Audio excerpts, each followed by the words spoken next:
good afternoon. Do you know when it comes to buying land, receipt and survey plans are not enough. Are not enough at all to guarantee true ownership of your land. And what are those things that really guarantee your true ownership of the land? Number one is the deed of assignment. Deed of assignment. Many people don't do deed of assignment. If they have their receipt and they do their survey, they believe everything is right and everything is okay. But many people who just pay and do their survey will have issue because whatever concerns a land, if you don't have issue with it, you won't have a problem. If you are having an issue with your land, you have a problem. So you have to take all the necessary documents you have to back it up legally. So it is only when you get a deed of assignment that the true ownership of the land is given to you. But if you don't do your deed of assignment, that means you haven't transferred the ownership from the person you bought it from to you. The ownership still remains the person's property because you haven't done the deed of assignment. So it is the document that officially transfer ownership of that is required before applying for governor consent. So it's transfer your ownership before you actually apply for governor's consent. So another two I'll be talking about is that government consent. Government consent. Even with a deed of assignment, your deed is not fully legal unless you have the hand of governor consent. Because in the law of 1978, the Land Use Act, it says that all land are being bestowed under the government of each state.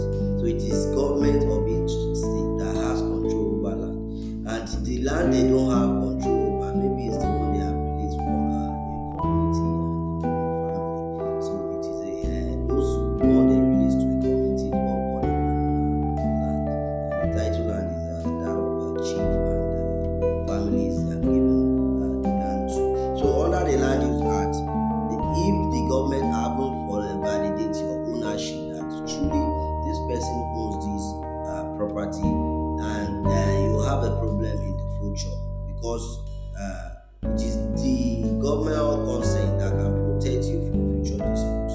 So whatever it is, without it, your claim to land remains incomplete because although you have transferred the ownership to your right, or you haven't seek for the governor consent to know that okay, governor, I'm buying from this family.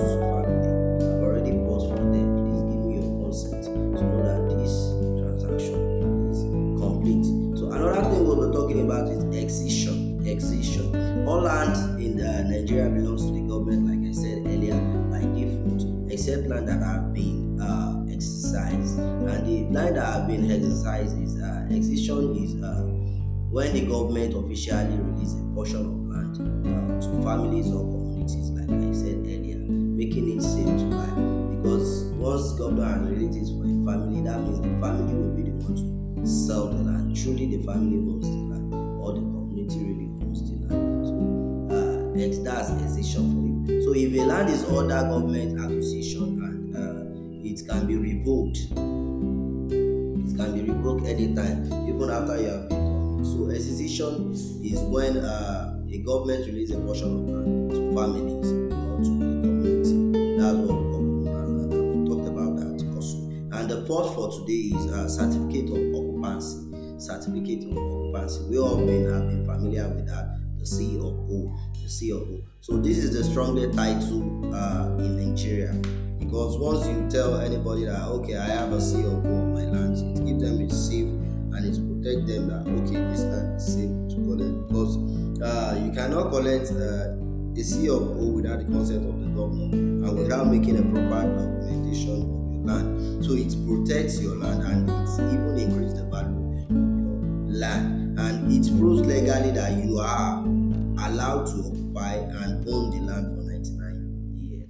That is the certificate of occupancy COO. And also it increases the land value because if the land without COO is being sold in that area around 5 million naira, Actually, you'll be selling your home maybe around 6 million naira or 7 million naira.